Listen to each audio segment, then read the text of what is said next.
prévention de la criminalité commence par une réflexion humaniste sur l'urbanisme. Bonjour, bonsoir, ça dépend de l'heure à laquelle vous nous suivez. Pour ceux qui ne me connaissent pas, je suis Karine Essambo, architecte de profession. Comme nous l'avons annoncé dans notre présentation, nous visons la valorisation du métier d'architecte, d'ingénieur, d'urbaniste. Les vendredis passés, nous avons explicité en long et en large les métiers d'architecte et aujourd'hui vient les tours de l'urbaniste. Alors, comment définir l'urbanisme et l'urbaniste? Quel est le rôle de l'urbanisme dans la société? Et toutes ces questions nous permettront de bien expliciter, de nous faire comprendre l'utilité de l'urbaniste dans nos villes. Et si on demandait à chacun d'entre nous de définir l'urbanisme, il peut se dire, mais c'est facile, c'est l'étude du phénomène urbain. C'est une belle définition.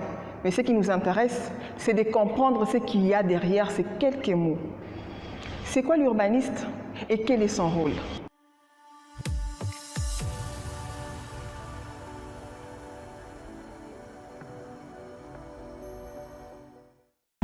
L'urbaniste est avant tout un chef d'orchestre, un spécialiste en aménagement urbain.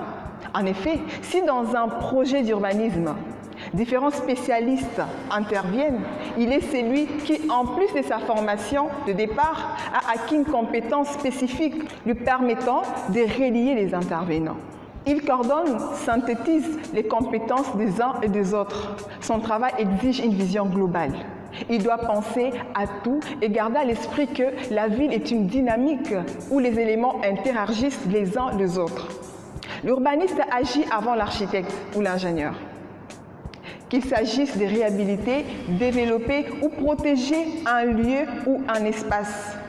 L'urbaniste peut intervenir en amont comme en aval du projet. Il collecte, interprète les données économiques, démographiques, foncières, sociologiques, physiques et spatiales. Il participe au processus de décision et aux discussions des politiques d'aménagement. Dans les collectivités locales, il conseille, propose et organise des projets concernant le milieu social. Il assume un rôle médiateur entre les décideurs et les associations de défense des usagers. La décision finale étant du ressort des élus. Parallèlement à ce travail, l'urbaniste mène des travaux de recherche. Il assure très souvent des enseignements à l'université ou dans les écoles d'architecture. Les ministères de la transition écologique, des transports ou des logements emploient également les urbanistes. Dans le secteur privé, ils exercent à titre libéral, rémunérés sur honoraires. Certains travaillent en tant que salariés dans des bureaux d'études. Pour créer des liens avec les réalités de nos villes, nous allons parler d'une des plus grosses de ces missions, qui est la planification urbaine, pour afin ressortir l'importance de l'impact de celle-ci sur le bon fonctionnement de nos villes.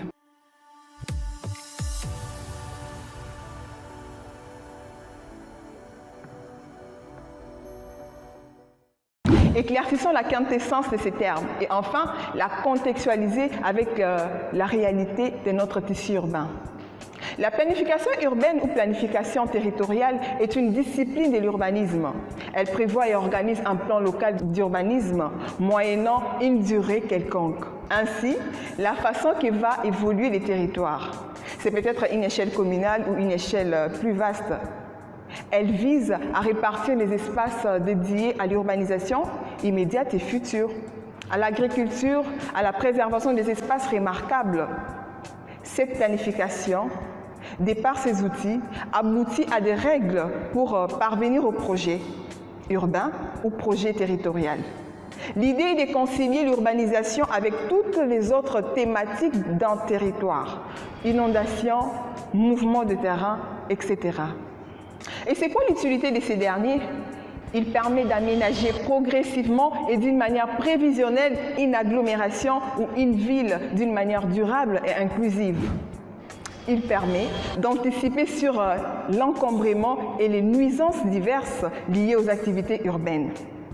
Il permet une rationalisation de l'occupation du sol en zone urbaine, en respectant les vocations. Il permet d'améliorer les cadres de vie et de réduire les inégalités dans l'accès des services sociaux de qualité tout en facilitant la mobilité. Il est indispensable pour une gouvernance territoriale durable. Il demande une approche pluridisciplinaire et interdisciplinaire, ce qui montre que l'architecte n'est pas le seul à comprendre l'importance de la planification d'une ville. Parce qu'au cours de celle-ci, l'urbaniste tient compte du nombre de la population pour prévoir des équipements qui pourront suffire à cette population.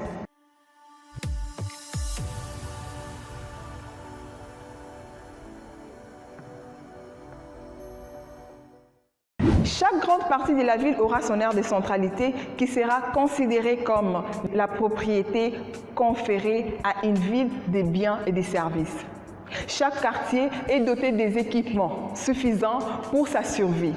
On peut citer le marché, une école et autres, à l'échelle bien sûr de cette agglomération. Sa population n'aura pas beaucoup à se déplacer vu qu'elle a tout à sa portée. Et là, on réduit les problèmes d'embouteillage. En faisant un rapport avec nos villes dans lequel toutes les grandes activités sont concentrées dans un seul coin de la ville et au moment où tout le monde voudra arriver chacun à son occupation, ça déclenche une alarme grave des embouteillages, des bouchons terribles.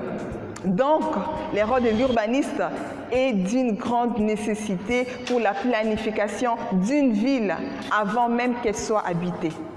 Lors d'une conséquence comme celui des embouteillages et autres, il est prêt à donner des solutions, même pour les villes non planifiées. Il est censé donner une solution favorable parce que c'est un professionnel en la matière.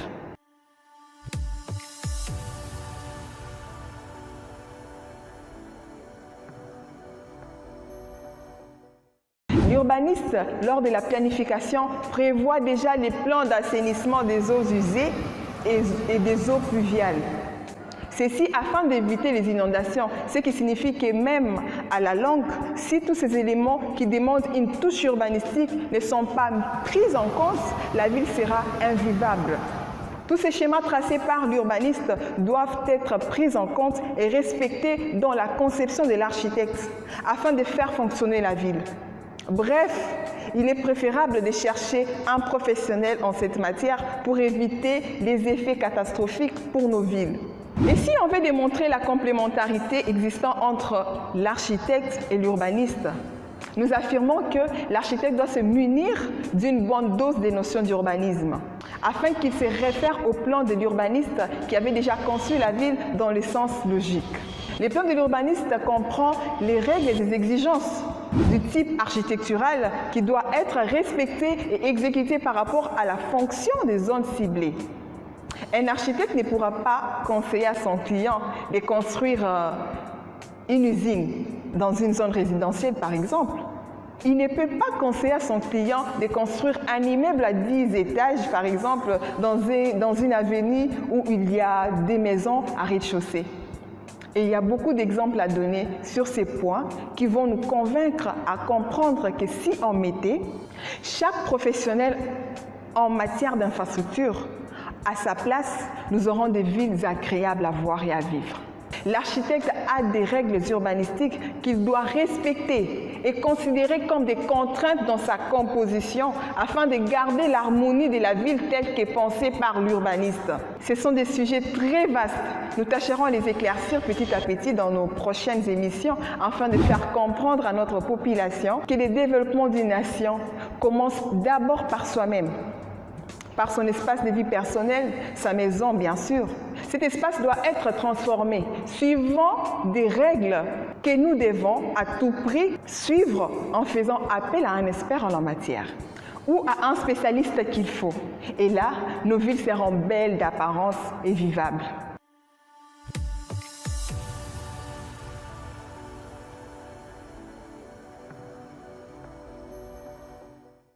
Au départ, la nation est composée des individus propriétaires d'une parcelle et quand nous les mettons ensemble, ça forme un pays.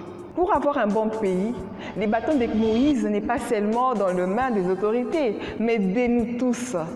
L'Afrique en général n'a pas besoin qu'on la viole. Non, l'Afrique a besoin qu'on lui fasse l'amour. Chers dirigeants, donnez pleinement la considération qu'il faut dans ces domaines aux spécialistes comme les urbanistes, les architectes, dans les problèmes que rencontrent nos villes pour une bonne survie de ces dernières. Si vous avez aimé la vidéo, cliquez sur j'aime et laissez-nous vos suggestions en commentaire. Abonnez-vous massivement pour avoir des notifications dès que la vidéo est mise en ligne sur notre chaîne. Portez-vous bien et merci de nous avoir suivis. À vendredi prochain.